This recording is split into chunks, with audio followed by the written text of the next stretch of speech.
Chapter 5 was all about probability. In Chapter 6, we're going to talk about probability distributions. In other words, if we took all the probabilities for a certain outcome and listed them out, all the different possibilities. So let's say we make our variable is the numerical outcome of a probability experiment. And the two different ways that we could have this variable is it could either be discrete, that means they can be listed, or continuous. Remember, that's our two types of numerical data we can have. In a probability distribution, this specifies the probability for each possible value of a discrete random variable. Now, remember, probabilities have to be between 0 and 1. Now, for a probability distribution, if I took all the different possible probabilities and added them all up, so the sum of all the possible probabilities, that's what that means, the sum of all of them, it must equal 1 for it to be a true probability distribution. So let's look at an example. Let's say a family has 3 children. If the genders of these children are listed in the order they are born, there are 8 possible outcomes. Assume these outcomes are equally likely. So what would the sample space look like? Well, we could have a boy, and a boy. We could have a boy, a girl, then a boy. We could have a girl, then 2 boys. We could have a boy and 2 girls. How else could we do that? We could have a girl, boy, girl. Let's see. We could have, I'm forgetting some. Let's see. Oh, we could have girl, girl, boy.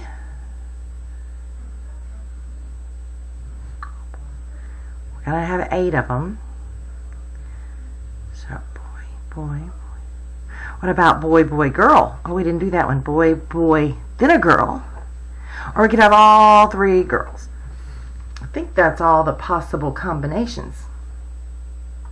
And it should be 8 because the first option has 2 choices, 2 choices, and 2 choices. And if we remember from a previous lesson, 2 times 2 times 2, there's 8 possible outcomes. Now let's let X represent the number of children that are girls. And we're going to find the probability distribution. So X are the number of children that are girls. And we're looking at the probability of X happening. So let's think about all the ways that X could happen. Well, there could be 0 girls. There could be 1. 2 or 3.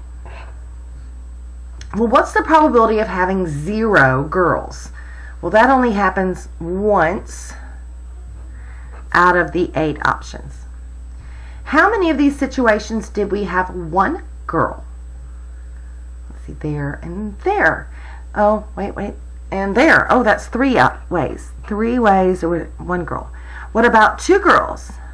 There, and there. 3 ways. And then all 3 kids being girls, that only happened once. Notice that each probability is between 0 and 1 because probabilities have to be between 0 and 1. Now if we added them all up, and that's what that symbol means, the sum of the probabilities. That means to add them all up. If I took 1/8 plus 3/8 plus 3/8 plus 1/8. 1/8 plus 3/8 plus 1 plus 3 plus 3 plus 1, that's 8/8, which is 1. So this verifies that this is a true probability distribution. So we're just going to verify that these are probability distributions. First off, these need to be discrete. So yes, they're all discrete X values. The probabilities have to be between 0 and 1. They are. Then we need to check the sum of the probabilities. So if I added these all up, so I'm going to come over here, I'll clear out my calculator, 0.45 plus 0.15 plus 0.30 plus 0.10. And you don't have to put the zeros, I just did. It equals 1. So this is a probability distribution. Let's look at the next one. Between 0 and 1, good. So let's check and make sure that they all add up to be 1. So 0.27 plus 0.15 plus 0.11 plus 0.34 plus 0.25.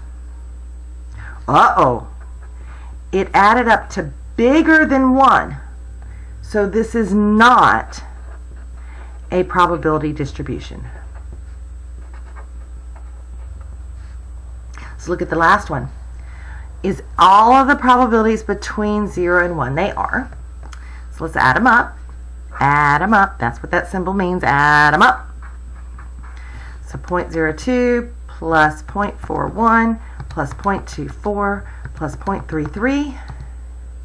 Oop, it equals 1. So this is a good probability distribution. Now let's look at how we can use a probability distribution. Alright, so let's say we have a die, and a fair die means that everything has an equal chance. What's the probability of rolling a 1? Well, that's 1 out of 6. Rolling a 2. Everything is equally likely, so they're all 1 out of 6. And if I added them all up, it'd get a 1. And we want to find the probability of getting a 2. Well, the probability of getting a 2 is 1 out of 6. The probability of getting 2 or 4. 2 or 4. You would add those two together. So that would be 2 out of 6, or in other words, 1/3. More than 2. So notice that the more than 2 does not include 2. It didn't say more than or equal to. So more than 2 would be 3, 4, 5, or 6. 3, 4, 5, or 6. So we would just add those up. 1, 6, 1, 6. That'd be 4/6. Or 2/3. Oop, I didn't close my parentheses. Uh-oh. At least 3. So at least 3 means 3 or bigger. Same thing.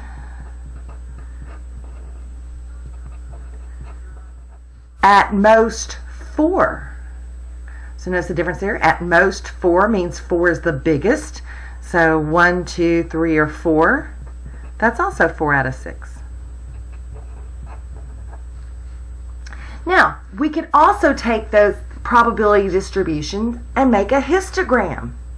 So we could look at that histogram and we could look and see if it's normally distributed or if it's skewed. Notice that the tail is to the right, so it's skewed right. But we could also read the histogram. So what is the probability that a randomly chosen family has exactly 2 children? Well, we would look for the 2. Exactly 2 would be 0.244. What is the probability that a randomly chosen family has fewer than 2? That means 0 or 1.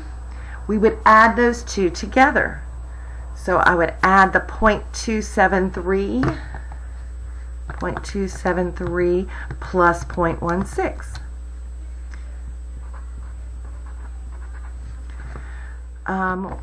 Either 4 or 5. Well, then we would add the 4 or 5 together.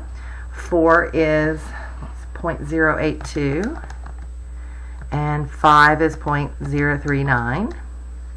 So whether it's in a table or in a chart, we can read these and find probabilities. Now, we can also find mean and standard deviation. Now, the mean is found by taking the numerical value of that variable times its probability.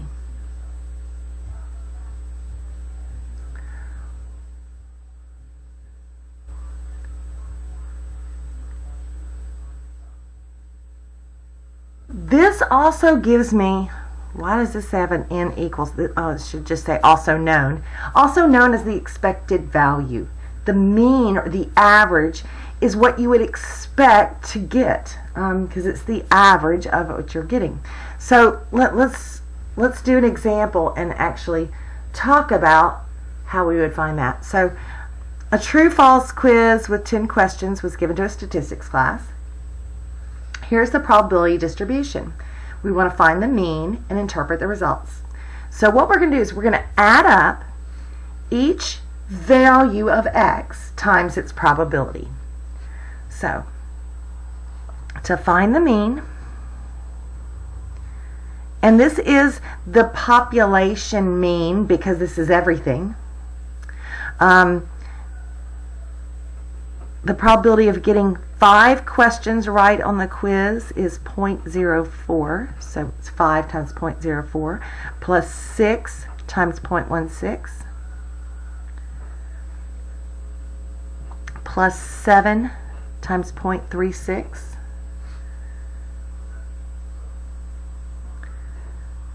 plus 8 times 0.24, plus 9 times 0.12, plus 10 times 0.08, and we could put that in the calculator. Now, I want to also show you that this could be done a different way. I could also put this in L1 and this in L2. And I'm going to show you how I'm going to do this. So I'm going to go into my table. I'm going to clear out everything. Now this is not 2 variables. So I have to be very careful when I go into to do my calculations. This is the frequency or the probability of each of these occurring. It's occurring 4% of the time, 16% of the time, 36% of the time, 24% of the time, if you want to think about it that way. The probability of it happening is kind of like the frequency of it happening. So, if I wanted to use the calculator to kind of make this a little bit easier, what I'm going to do is I'm going to press Stat and go over to Calculate. And we're going to choose one variable stats, because this is truly one variable stats.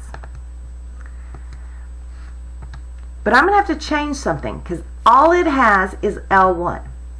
I need to include L2. So when it says list, yes, the list of our variables in L1, but we want to include this frequency list in there. So L2, if you'll notice, it's in blue over the 2 button. So we're going to press second, which is the blue button, and L2. Okay, and then I'm going to press calculate. And it gives me the mean. Now it does say X bar, even though we know this is the entire population, and that's okay. It's adding them all up for me. It says that X bar is 7.48, but that is my actual mean of the entire population because that's all we had. It's not a sample. But what this is it's the average score of a randomly chosen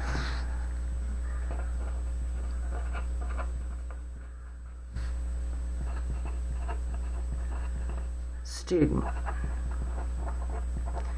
In other words, it's what we would expect. It's the expected score if we randomly selected somebody. Makes sense. Now there's a formula for variance and standard deviation, but my goodness, we just did it in the calculator and there is my variance. And notice my standard deviation. Notice it doesn't give me a sample one, just a population one. And that's fine. So standard deviation, I don't have to use the crazy formula. It's given directly to me. Is 1.237. Now, variance is the standard deviation squared. So all I have to do is take what we just got for the standard deviation and square it. So I'm going to leave this and do 1.237 squared. And it gives me 1.53. And then I don't have to do everything by hand, which is lovely. Now, sometimes we deal with our expected value in terms of gain or loss. And this comes into play when you're talking about betting money. Ooh. So gambling. So if our expected value is positive, we're gaining. If the expected value is negative, we're going to end up with a loss. Ooh. So here we're talking about gambling. In the game of craps, 2 dice are rolled and people bet on the outcome. For example, you can bet $1 that the dice will total 7. The probability that you win is 1 out of 6. And if you win, you profit $4.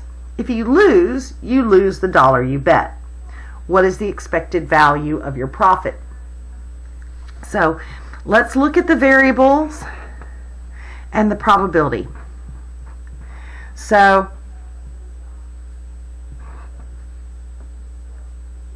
if we win, we're going to win a positive $4, right? And what's the probability of winning that $4? What's 1 out of 6, right? So we're either going to gain $4 or we're going to lose $1. Now, the probability of winning is 1/6. So what's the probability of losing? That would be 5/6. So let's get this expected value. The expected value, which is represented a lot of times as E of X. This is also my mean, so it's the mean. This one's easy to do by hand because we're just going to take the positive 4 times 1/6 plus the negative 1 times 5/6. This is, whoops, you can't see that. That's going to give me my expected winnings. Ooh, 4 times 1/6. So what I can expect plus a negative 1 times 5/6. And I got negative 0.17. So what this means is the expected value of my profit is to lose 17 cents. So the average person would lose 17 cents every game. So you have to think about whether that is worth the risk of playing the game.